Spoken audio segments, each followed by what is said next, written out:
nalazimo se u Općoj županijskoj bolnici Vukovar na odjelu rodilišta gdje nam dolaze trudnice iz same Vukovarsko-srijemske županije i iz okolnih područja.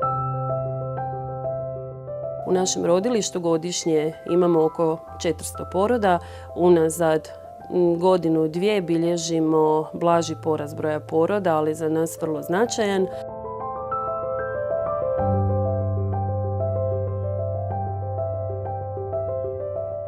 Sadašnje stanje koje možemo vidjeti u našoj bolnici je vrlo zadovoljavajuće.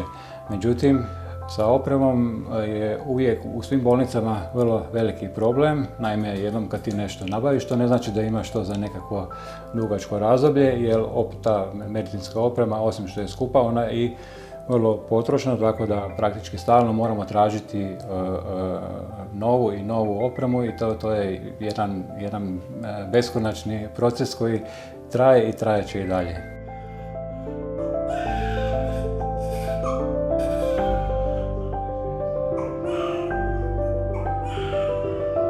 Imali smo problem sa našim stacionarnim inkubatorom koji zapravo datira iz 2002. godine i prošle godine smo zapravo dobili informaciju da je naš inkubator već dosta i zastario i da zapravo od listopada više nećemo imati niti rezervne dijelove u slučaju nekog značajnijeg kvara.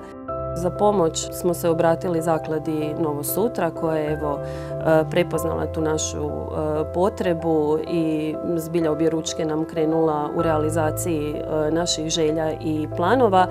Tako da smo zapravo njihovom donacijom dobili novi stacionarni inkubator Baby Leo Ten 500 koji u sebi zapravo obuhvaća i stacionarni inkubator i topli stolić, a naravno u sklopu te donacije dobili smo i 2 perfuzijske pumpe koje su naravno neophodne u našem radu, a koje do sada nismo imali.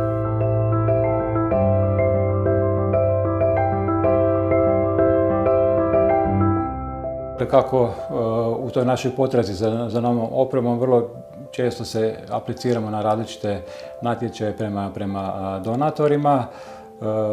Vrlo često budu te donacije parcijalne ili ne zadovolje u cijelosti naše potrebe, tako da smo s ovom donacijom bili iznimno zadovoljni jer je zadovoljila naše potrebe u cijelosti.